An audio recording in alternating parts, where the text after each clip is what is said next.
بسم الله الرحمن الرحيم. الحمد لله رب العالمين. الحمد لله الذي هدانا لهذا وما كنا لنهتدي لولا أن هدانا الله. والصلاة والسلام على نبي المرحمة سيدنا محمد وعلى آله وصحابته أجمعين. أما بعد. Mandugu zangu Waislamu,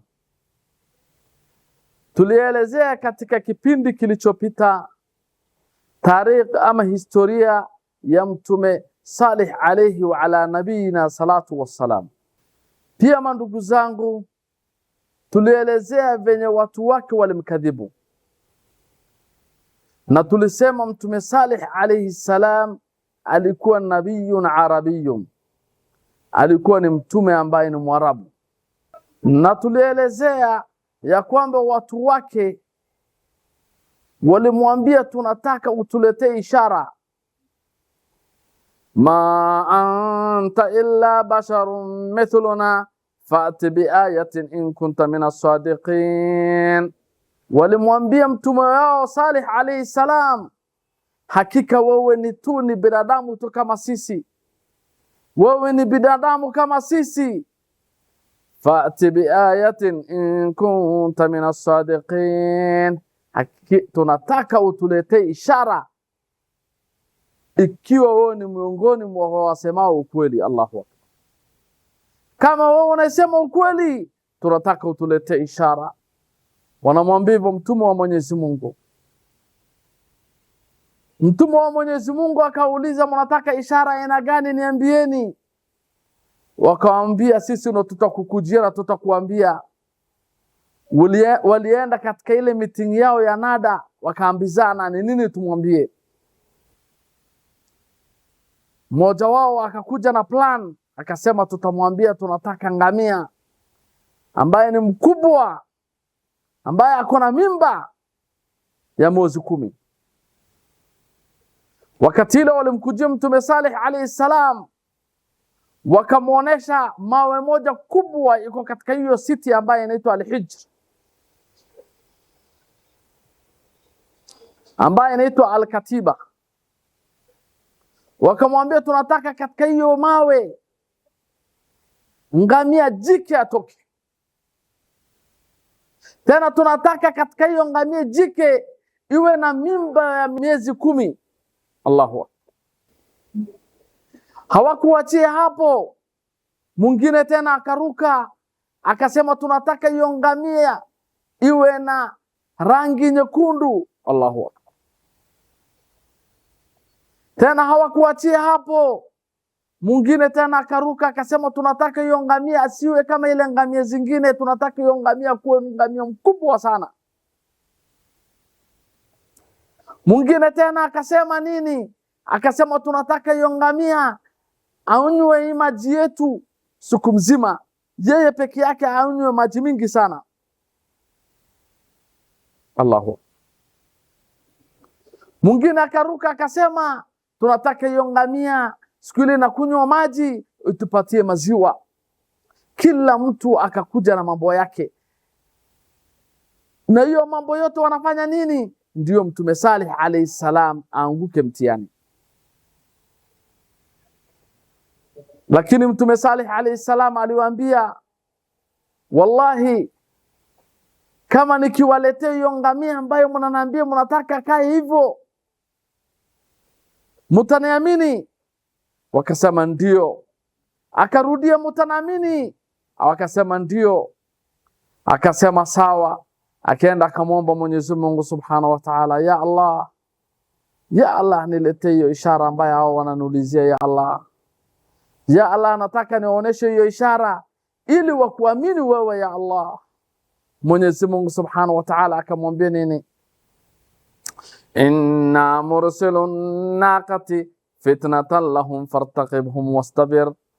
Ewe Salih alayhi salam, hakika sisi tutawapelekea hiyo ngamia jike ambayo wanauliza, na itakuwa majaribio kwao, itakuwa ni mtihani kwao. Sasa wewe ufanye nini? Wewe watazame tu na ukuwe na subra. Lakini waambie jambo moja, wanabbi'uhum anna al-ma'a qismatun bainahum kullu sharbin muhtadar. Allahu akbar. Mwenyezi Mungu Subhanahu wa Ta'ala anamwambia Mtume Salih alayhi salam, waambie ya kwamba maji ya hiyo kisima mtakuwa mnagawanyishwa baina yenu ninyi na ile ngamia ambayo Mwenyezi Mungu Subhanahu wa Ta'ala atamleta. Ngamia itakuwa na zamu na nyinyi mtakuwa na zamu. Allahu akbar.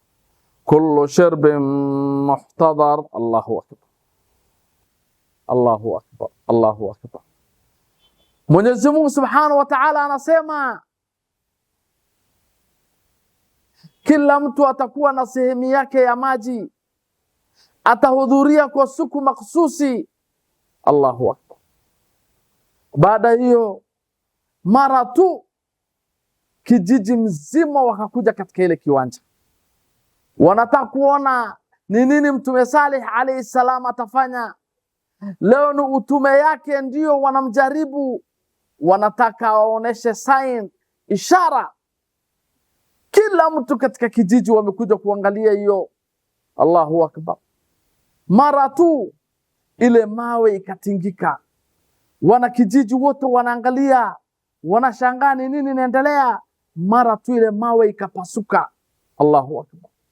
Na ngamia ambaye iko na uhai, ngamia mkubwa, ngamia ambaye ni maridadi, ngamia ambaye mwili yake nyekundu, hiyo kala yake nyekundu inameremeta. Allahu akbar. Ngamia ambaye iko na mimba ya mwezi 10. Allahu akbar. Ule mtoto yake ako ndani ya tumbo, anaonekana vizuri venye anacheza ndani ya hiyo tumbo yake. Allahu akbar. Living sign. Watu wa Thamud wakaona ngamia imewajia. Allahu akbar. Sasa watasema nini? Watasema nini? Mtume wa Mwenyezi Mungu akawaambia nini? Qad ja'atkum bayyinatun min rabbikum. Allahu akbar. Sasa imekwisha wakujia ishara waziwazi kutoka Mola wenu mlezi. Angalieni huyu ngamia, hadhihi naqatullahi lakum aya. Hakika huyu ngamia jike ni ishara kutoka Mola wenu mlezi kwenu. Allahu akbar. Ni ishara kwenu ambaye itokayo kwa Mola wenu mlezi. Allahu akbar. Mtume wa Mwenyezi Mungu akawaambia nini? Fadharuha ta'kul fi ardillahi wala tamassuha bisu'in fayakhudhukum adhabun alim. Mtume wa Mwenyezi Mungu akawaambia nini? Akasema mwacheni huyu ngamia ale katika ardhi ya Mwenyezi Mungu Subhanahu wa Ta'ala, wala msumdhuru, msumguza vibaya. Wallahi mkimguza vibaya, adhab ambayo ni uchungu itawachukua. Mwenyezi Mungu atawaangamiza. Msumguze huyo ngamia Mwenyezi Mungu. Allahu akbar. Wote pumbwa wazi, mdomo wazi, wanamwangalia mtume yao. Allahu akbar. Wanaangalia ile ngamia, wanashangaa. Sasa watasema nini? Magic. Watasema hii ni urogi. Allahu akbar. Mwenyezi Mungu kashawaletea ngamia ambaye anaishi ndani yao. Allahu akbar.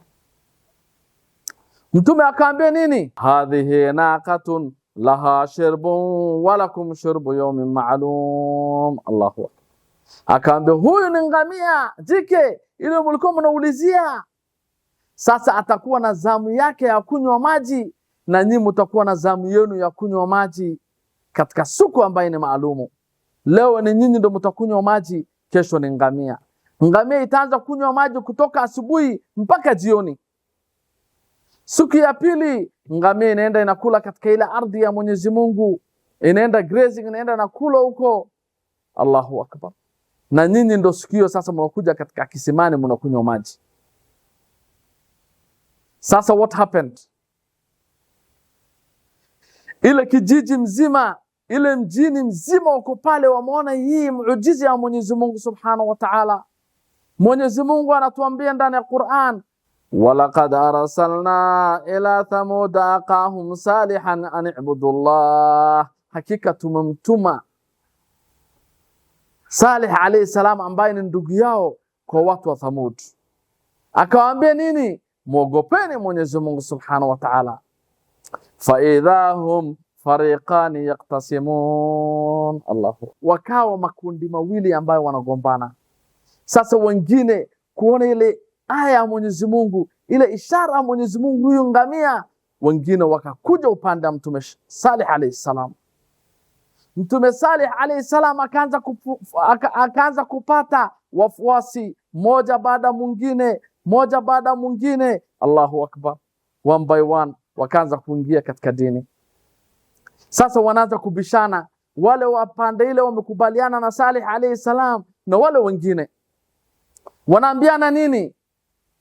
Qala al-mala'u alladhina istakbaru min qawmihi lilladhina istud'ifu liman amana minhum ata'lamuna anna Salihan mursalun min rabbih. Allahu akbar. Wale ambaye ni istikbar, wako na kibr, wale al-mala, wale ambaye wadozi, ambaye wako na pesa, wale ambaye the chieftains of that town, waliambia wale ambaye ni wanyonge katika qaumu ya Salih alayhi salam, wale wanyonge ambao walimwamini Salih alayhi salam, wanamwambia nini? Je, mko na hakika, mko na itikadi ya kwamba Salih ametumwa na Mwenyezi Mungu, ametumwa na Mola wake mlezi? Wakamjibu nini? Qalu inna bima ursila bihi mu'minun. Allahu akbar, hakika sisi tumeyakubali haya yote ambaye Salih alayhi salam alitumwa naye. Allahu akbar, tumeyaamini kabisa. Allahu akbar. Qala alladhina istakbaru inna billadhi amantum bihi kafirun, wale ambaye wako na istikbar, ambaye wamejivuna katika duniani, wamesema nini? Ile jambo ambaye nyinyi muamini sisi tumeyakataa, hatuamini. Sasa wameanza kubishana, wanasema huyu sasa ni mrogi, wala wengine wanasema hapana, hii ni ishara kutoka Mwenyezi Mungu Subhanahu wa Ta'ala, hakuna urogi na hivi, huyu si mrogi. Hawa wanasema hapana, hii si kutoka Mwenyezi Mungu. Allahu akbar, hii si kutoka Mwenyezi Mungu. Wanaanza kugombana katikati yao. Sasa Salih alayhi salam akapata kikundi kiasi. Mwenyezi Mungu Subhanahu wa Ta'ala anasema ndani ya Qur'an, inna fi dhalika la aya wama kana aktharuhum mu'minin, bila shaka katika haya ipo ishara. Allahu akbar, lakini si wengi wao walioamini, walikuwa ni wachache wale ambao wamfuata Salih alayhi salam, na walikuwa wale wanyonge. Allahu akbar, lakini waliamua kukana kidete na Mtume Salih alayhi salam. Sasa Mtume Salih alayhi salam wakakaa na ile ngamia pamoja na kaumu yake ambaye ni Thamud. Ule ngamia akazaa, akapata ile mtoto wake. Sasa watu wa Salih, wakati ile zamu ya ngamia ambaye inakunywa maji, hawa kijiji mzima wanakuja wanapata maziwa. Allahu, wanapata maziwa kutoka hiyo ngamia. Wengi wao wanafurahi, wanasema ya kwamba leo alhamdulillah tumepata chakula, maziwa ya kunywa kutoka ngamia. Lakini wale chieftains, wale almala, wale waovu, Mwenyezi Mungu Subhanahu wa Ta'ala anasema ndani ya Qur'an, idhin ba'atha ashqaha. Allahu akbar, ule muovu wao aliposimama. Sasa kulikuwa na mtu mmoja ambaye ni muovu kabisa, alikuwa anaitwa Qudar ibn Salif. Yeye ndio alienda akashawishi rafiki yake mwingine ambaye anaitwa Musadi, wakawa wawili, wakashawishi wasaba wengine, wakawa watisa. Allahu akbar. Ndio Mwenyezi Mungu Subhanahu wa Ta'ala anatuambia ndani ya Qur'an, wa kana fil madinati tis'atu rahdin yufsiduna fil ardi wala yuslihun. Katika hiyo mjini kulikuweko na wanaume 9. Kazi yao haikuwa kitu kingine, walikuwa wanafanya ufisadi, wala hawakuwa wanafanya la maslaha. Allahu akbar. Hawakuwa wanafanya maslaha, kazi yao ilikuwa ni kufanya uovu na ufisadi katika nchi ya Allahu akbar. Sasa hao 9 wakakaa chini, wakaongea, wakakubaliana ya kwamba tutaua huyu ngamia, kwa sababu ngamia alikuwa ni mkubwa sana. Akitoka kunywa maji akielekea upande ile nyingine, ile ngamia zao, ile ngombe yao, ile mbuzi yao wanaanza kutoroka. Wanashangaa, hawajaiona ngamia kama huyu, wanamtoroka. Ngamia anapita katika bonde ile pande ile nyingine. Kulikuwa na mlima upande yote mbili na nafasi upande hii na upande nyingine kulikuwa na mlima na nafasi. Anaingilia hapa, anakunywa usiku mchana mzima maji. Then anatoka na upande ile nyingine akielekea, kwa sababu kila mahali kulikuwa na mlima. Ule ngamia ya Mwenyezi Mungu Subhanahu wa Ta'ala alikuwa pamoja na qaum Thamud. Kila siku kuna wale ambaye walikuwa wanaingia katika dini, kwa sababu huyu ngamia ni living miracle. Wanamwangalia kila siku, wengine wanakuja wanaingia. Wale wakasema, sasa huyu ngamia akizidi kukaa na sisi tutawapoteza watu wetu wote, na huyu amekuja kutuharibia dini ya mababa zetu. Sasa tutafanya nini? Tutamua huyu ngamia. Allahu akbar. Wanataka umue ngamia Mwenyezi Mungu Subhanahu wa Ta'ala. Mtume Salih alayhi salam ikamfikia hiyo maneno ya kwamba kuna watu wanapanga njama ya kumua ngamia. Akawaambia nini? Qaumi lima tastajiluna bisayyiati qabla alhasana. Watu wangu, enye qaumi yangu, kwa nini mnakimbilia uovu kabla ya wema? Allahu akbar. Anaambia watu wake hivyo, laula tastaghfiruna Allah la'allakum turhamun. Kwa nini muombe Mwenyezi Mungu Subhanahu wa Ta'ala msamaha ili awarehemu nyinyi? Ndugu zangu, simuombeni Mwenyezi Mungu Subhanahu wa Ta'ala msamaha na murudi kwake. Allahu akbar. Msimue huyu ngamia wa Mwenyezi Mungu Subhanahu wa Ta'ala. Wala tamassuha bisu'in fayakhudhukum adhabun qarib. Allahu akbar. Msimguze vibaya huyu ngamia, wala msimdhuru, wallahi adhabu ambaye ni karibu sana itawapata. Wachane na huyu ngamia wa Mwenyezi Mungu Subhanahu wa Ta'ala. Wakamwambia nini? Qalu tayyarna bika wa biman ma'ak. Sisi tukuna kisrani na wewe na wale ambao wako pamoja na wewe. Tukuna kisrani na nyinyi. Nyinyi mnatuletea shida kila wakati. Mtume wa Mwenyezi Mungu aliwajibu nini? Qala da'irukum 'inda Allahi bal antum qawmun tuftanun. Allahu akbar. Akaambia uaguzi wa ukorofu wenu uko kwa Mwenyezi Mungu Subhanahu wa Ta'ala, lakini nyinyi ni watu ambayo mnapatiwa mtihani na Allah Subhanahu wa Ta'ala. Nyinyi ni qawm ambayo mnajaribiwa, mnataka kuanguka mtihani. Wallahi imenikumbusha wakati ya Musa alayhi salam na Firaun. Watu wa Firaun wakipatikana na msiba, sikia venye wanasema, fa idha ja'atuhumul hasana qalu lana hadhihi wa in tusibhum sayyatun yatayyaru bi Musa wa man ma'a. Allahu. Ikiwajia njema, jambo ambaye ni jema ikikuja pande yao, wanasema hii ni haki yetu, hii ni yetu, sisi ndo tumejiletea. Na mabaya ama msiba ikienda upande yao, wanasema hii mambo yote, ukorofi yote imetokana na Musa na wale ambao wako pamoja naye.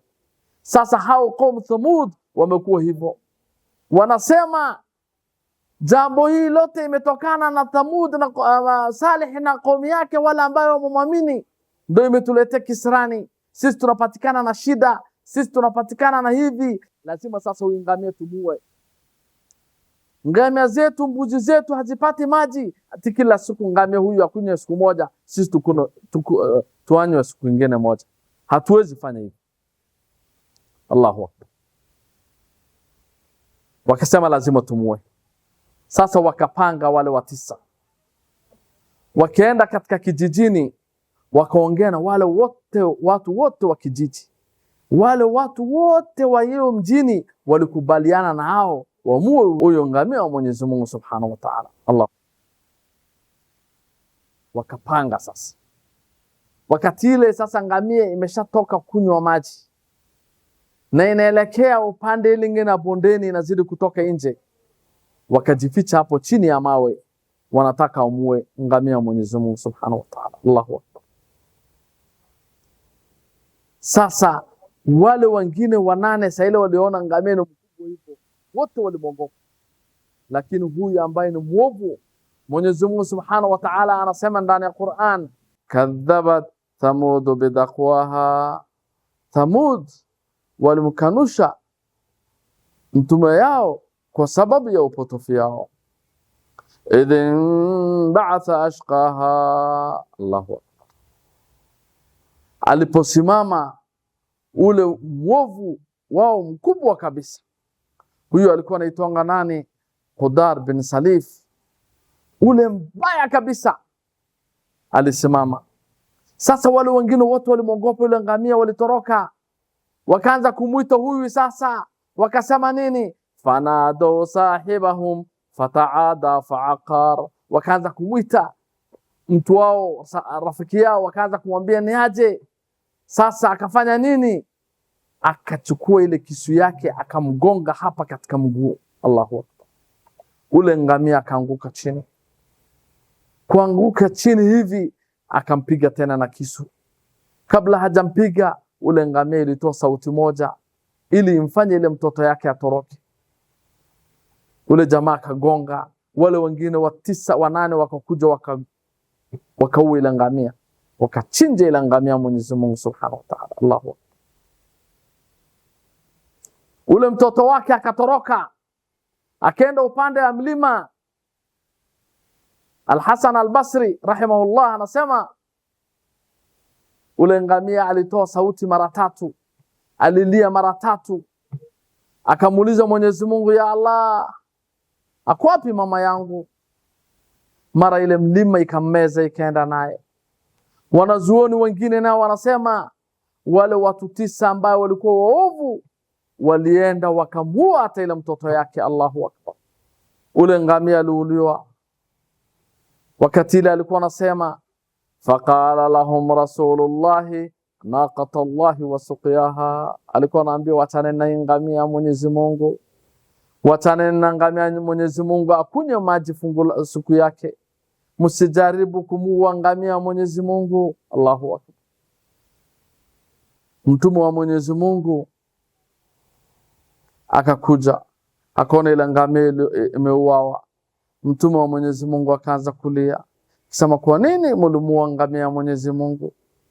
Kwa nini mlifanya hivi? Huku watu wa kijiji yote, watu wa mjini, huku watu wa mjini waliamua kukuja na kula ile nyama ile ngamia. Allahu akbar. Wakaanza kukata ile nyama ya ngamia piece by piece. Kila mtu anachukua kipande chake anaenda naye kwake. Kila mtu anastareheka, kila mtu anafurahia. Town nzima, the whole city, watu kila mtu ako na pati yake, wanafurahia ngamia ya Mwenyezi Mungu Subhanahu wa Ta'ala imeuawa. Waliua ngamia ya Mwenyezi Mungu, kila mtu anafurahia. Allahu akbar. Sasa wale wa 9 ambao walikuwa ni waovu, ambao walikuwa ni chieftains, wale walikuwa almala, wakamuita nani? Wakamuita Mtume Saleh alayhi salam. Wakamwambia Saleh, kuja sasa. Fa'aqaru naqata wa'atu an amri rabbihim. Allahu akbar. Walimua ule ngamia wa Mwenyezi Mungu Subhanahu wa Ta'ala, wakaasi amri ya Mola wao mlezi. Wakamwambia nini Saleh? وقالوا يا صالح ائتنا بما تعدنا إن كنت من المرسلين. Ewe Saleh, sasa ulikuwa unatuambia ni mtume, Sasa tuletee ile ambayo ulikuwa unatuahidi ikiwa wewe ni mtume. Ikiwa wewe ni mtume, tuletee ile jambo ambayo ulikuwa unatuahidi ya kwamba adhabu itatukujia.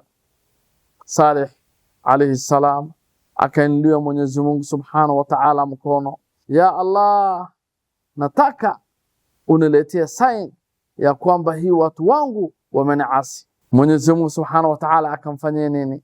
Mwenyezi Mungu Subhanahu wa Ta'ala akamwambia, ambia watu wako, faqala tamatta'u fi darikum 3 ayyam. Mwenyezi Mungu Subhanahu wa Ta'ala akamwambia nini? Waambie watu wako wastareheke siku 3 peke yake katika hii mjini yao, katika hii makazi yao, katika hii manyumba yao, wakae siku 3 peke yake. Baada hiyo adhabu ya Mwenyezi Mungu itakuja. Na hii ni ahadi ya Mwenyezi Mungu ambaye si uongo. Allahu Akbar. Baada ya kusema hivyo, wale watu 9 tena wakakutana katika ile meeting yao, wakasema, huyu Saleh ametupatia siku 3. Leo ni lini? Leo ni Jumatano. Ametupatia Alhamis, Ijumaa na Jumamosi. Alituambia Jumapili adhabu ya Mwenyezi Mungu itakuja. Sasa kabla hiyo, leo usiku tumpangieni. Leo usiku tummalizie yeye na watu wake, yeye na ahli yake, tuwamalize wote. Allahu Akbar. Sasa wakapishana, wakasema nini? Qalu taqasamu billahi lanubayyitannahu wa ahlahu thumma lanaqulanna liwaliyihi ma shahidna mahlika wa ahlihi wa inna lasadiqun. Allahu Akbar. Wakasema tuapishaneni kwa jina la Mwenyezi Mungu, Allahu Akbar, ya kwamba hatutamwambia mtu mwingine yoyote katika hii mpango yetu, katika hii plan ambaye sasa tunafanya. Na tuende leo usiku tumshambulie Saleh alayhi salam pamoja na ahli yake. Tuende tummalize Saleh. Tunajua ako katika ile mihrabi yake katika mlima. Alafu turudi tuwamalizie katika ile ahli yake, familia yake, watoto wake, bibi yake, kila mtu tuwamalize. Allahu Akbar.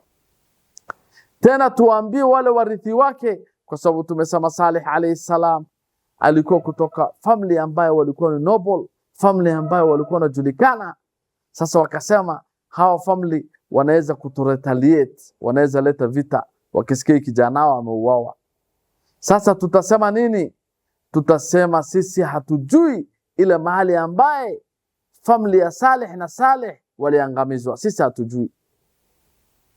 Na bila ya shaka sisi tunasema ukweli. Allahu Akbar. Hapo angalia venye wanampangia.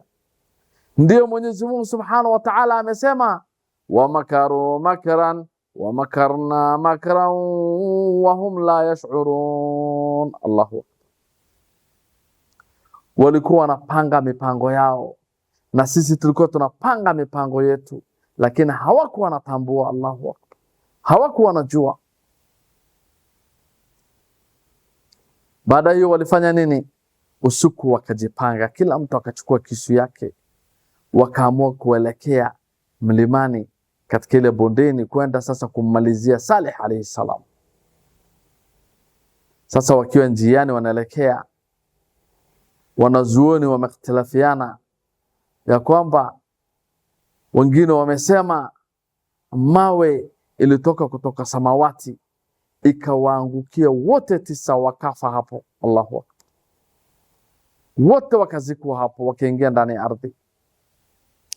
Na wengine wakasema kulikuwa na mawe kubwa ambaye ilikuwa natoka juu ya mlima. Wao wakaona kuna mawe inakujia, wakafanya nini? Wakaingia chini ya mlima male kama cave, ile mawe ikakuja ikafinika pale. Allahu Akbar. Wakakaa pale ndani, wakawa sasa wao na watu wao sasa wakawa wanaongojea adhabu ya Mwenyezi Mungu Subhanahu wa Ta'ala. Iko hivyo Mwenyezi Mungu Subhanahu wa Ta'ala alimwokoa Saleh alayhi salam. Mwenyezi Mungu anatuambia nini?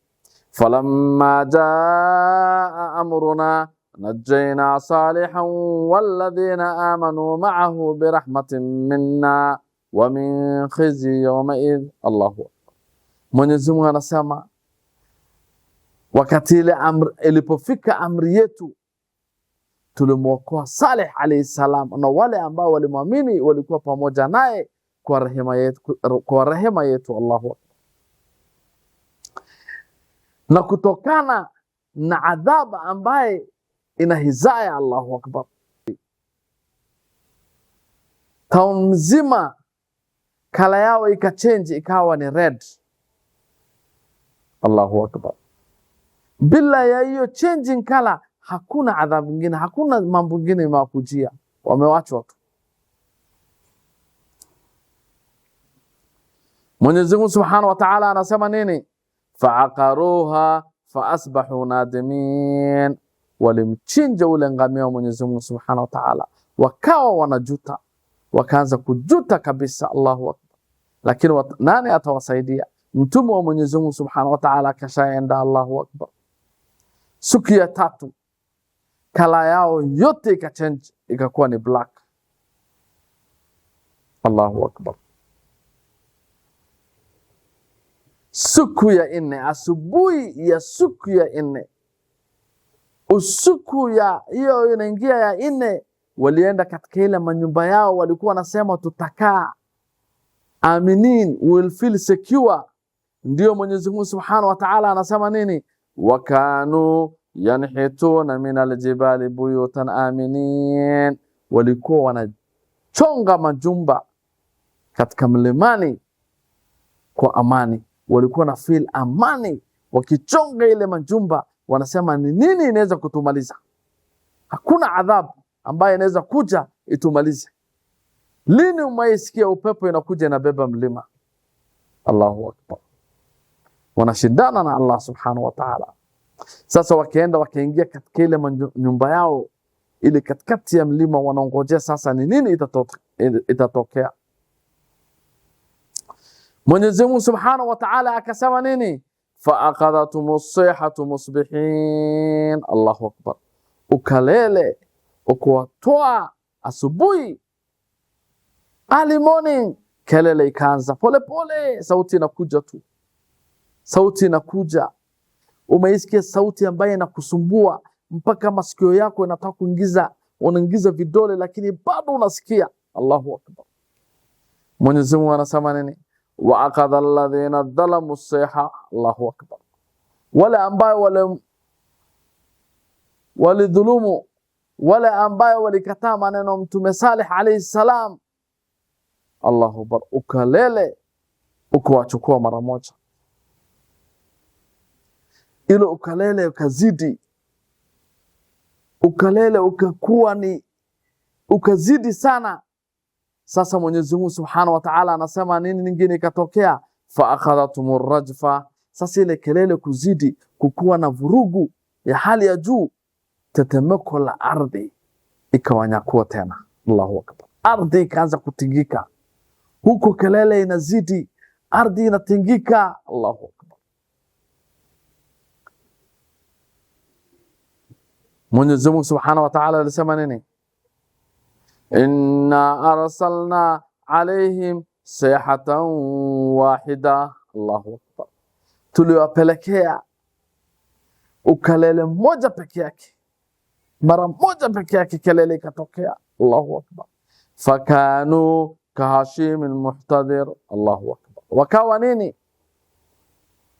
Wakawa mabawa, wakawa ile mamiti ambaye ile imekaushwa, ile miti ambaye tunawekanga kufunga katika ile boma. Umeona miti ikikauka itakaaje? Wakakauka hivyo mara moja. Allahu akbar. Fadamdama alayhim rabbuhum bidhanbihim fasawaha. Allahu akbar. Damdam, complete destruction. Mwenyezi Mungu alisema tuliwamaliza mara moja. Allahu akbar. Tena nini ikatokea? Mwenyezi Mungu anasema kwa dhambi zao ndio tuliwamaliza wote na tukawafuta katika hii ardhi. Allahu akbar.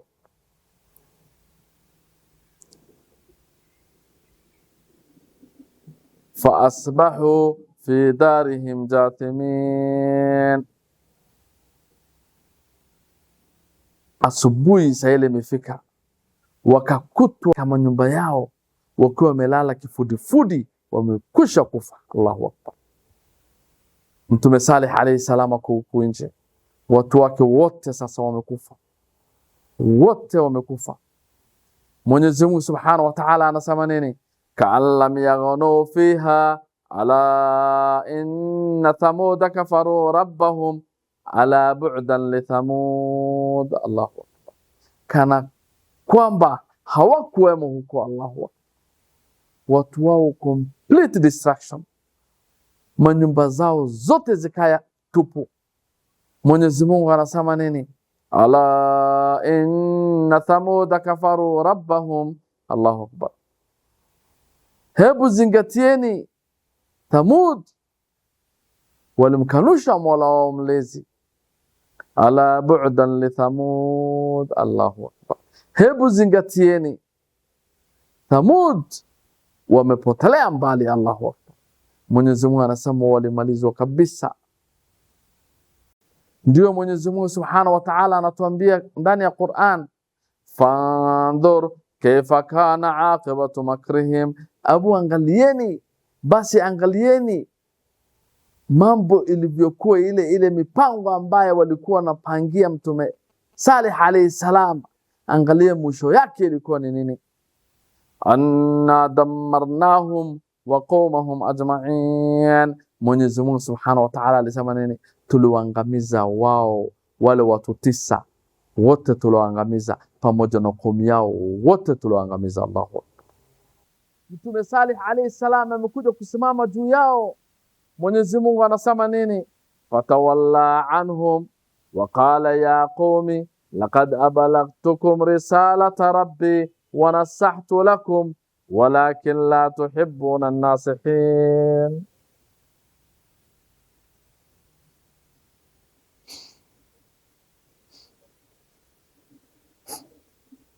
Mtume Saleh alayhi salam akawaambia nini? Enyi watu wangu, nimekwisha wafikishieni ujumbe wa Mola wangu mlezi, na nikakunasihini, nikawapatia advice ya hali ya juu, lakini mulikuwa walakin la tuhibbuna nasihin.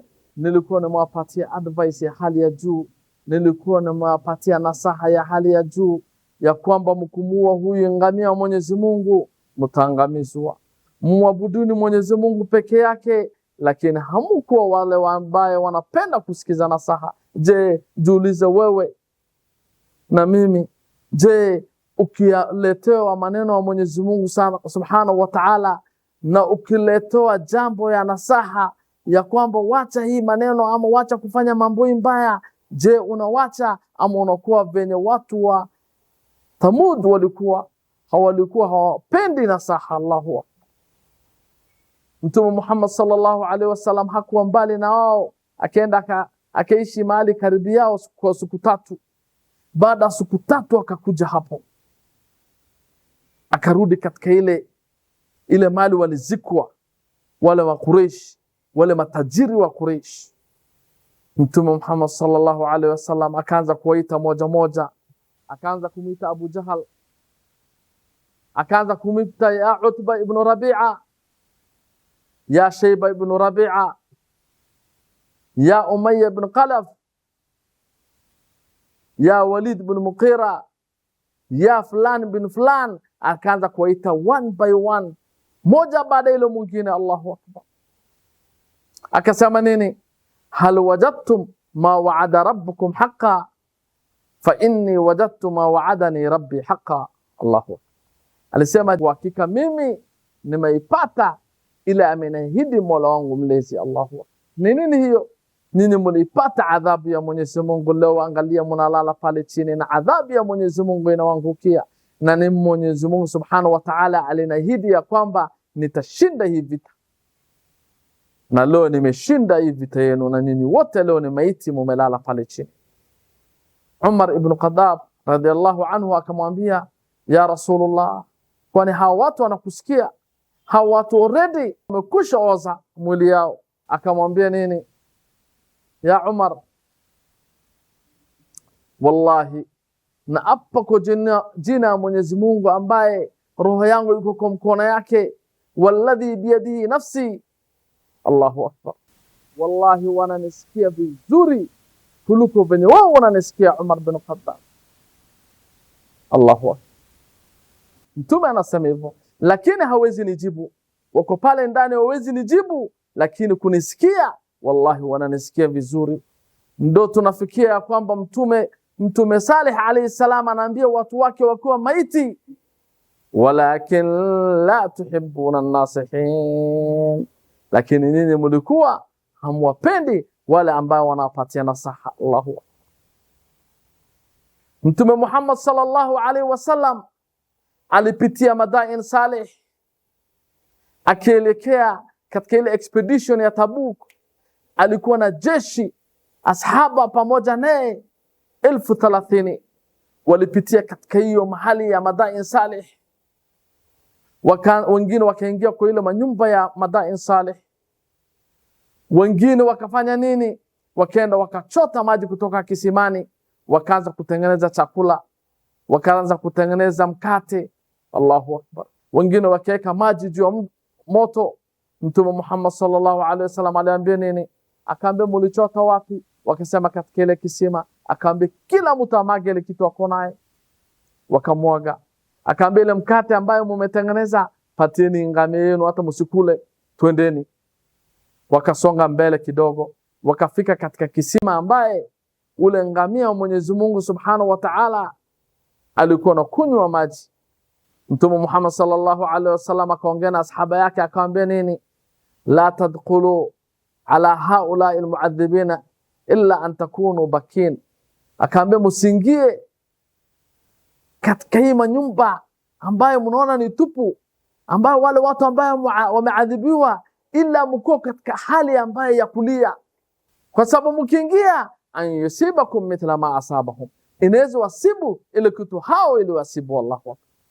Abu, angalieni leo sisi tunavaa goggles, tunavaa ile kofia kubwa ya cowboys, tunaenda Petra, tunaenda Madain Saleh, tunaenda ile mali watu wa Lut alayhi salam waliangamizwa Sodom. Allahu akbar. Na Mtume Muhammad sallallahu alaihi wasallam anatuambia kama mnaenda huko inatakana mnaenda in a state ya kulia machozi, state of crying. Huwezi enda huko ukuwa kama unaenda happy, unaenda starehe, wallahi haiwezekani. Mtume Muhammad sallallahu alaihi wasallam anasema venye ile jambo ambaye mwasibu hao inaweza wasibu nini. Mtu anaenda mali kama huko starehe, anarudi anaanza kupatikana na ugonjwa 1001, anasema kwani nimefanya makosa gani? Umekataa kufuata sunna ya Mtume Muhammad sallallahu alaihi wasallam.